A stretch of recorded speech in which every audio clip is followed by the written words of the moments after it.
Bangladesh versus New Zealand ODI series. আগামীকাল series শুরু হবে, কিন্তু আজকে চলছে বাংলাদেশ ক্রিকেট দলের শেষ সময়ের প্রস্তুতি। দুইটা নেট দেখা যাচ্ছে এবং ওই পাশের নেটে পেস বোলিং আর এই পাশের নেটে স্পিন বোলিং প্র্যাকটিস হচ্ছে।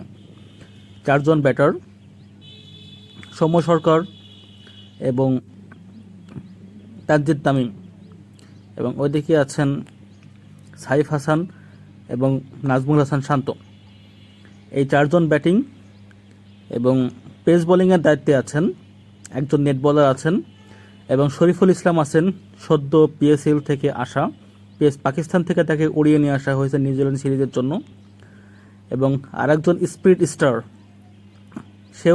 তাকেও পাকিস্তান থেকে উড়িয়ে নিয়ে আসা হয়েছে, নাহিদ রানা এবং শরীফুল ইসলাম মূলত নেটের পেস বোলিং ইউনিটের দায়িত্বে আছেন।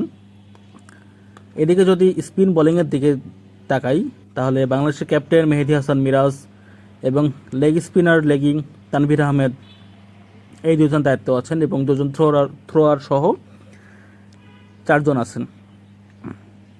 এবং তানজিদ তামিম এবং সৌম্য সরকার দুজন স্পিনের বিপক্ষে ব্যাটিং করছেন। আসলে আগামীকাল বাংলাদেশ এবং নিউজিল্যান্ডের প্রথম ম্যাচ ওডিআই, সেই ম্যাচকে ঘিরেই শেষ সময়ের প্রস্তুতি, শেষ সময় ব্যাটিং প্র্যাকটিসটা তারা সেরে নিচ্ছে নিজেদের ভিতরে।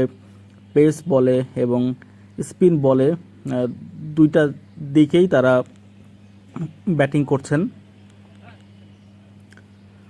ওইদিকে ডানহাতি ব্যাটিং করছেন সাইফ হাসান এবং বোলিংয়ের দায়িত্বে আছেন নাহিদ রানা এবং শরীফুল ইসলাম।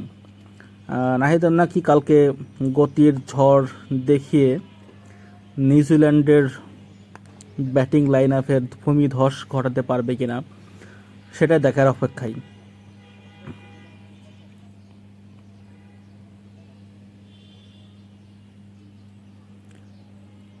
স্পিন বোলিং এবং পেস বোলিংয়ের কমিউনিকেশনে দারুণ একটা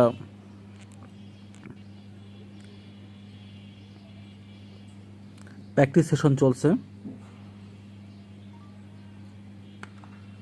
তানভীর ইসলামের বল এবং সৌম্য সরকার খেললেন। সো গাইস, কালকে ম্যাচের জন্য বাংলাদেশ ক্রিকেট টিমকে শুভকামনা এবং দোয়া এবং ভালোবাসা নিয়েই আজকের মতন শেষ করছি। নতুন একটা ভিডিও নিয়ে আপনাদের সাথে দেখা হবে। Thank you so much.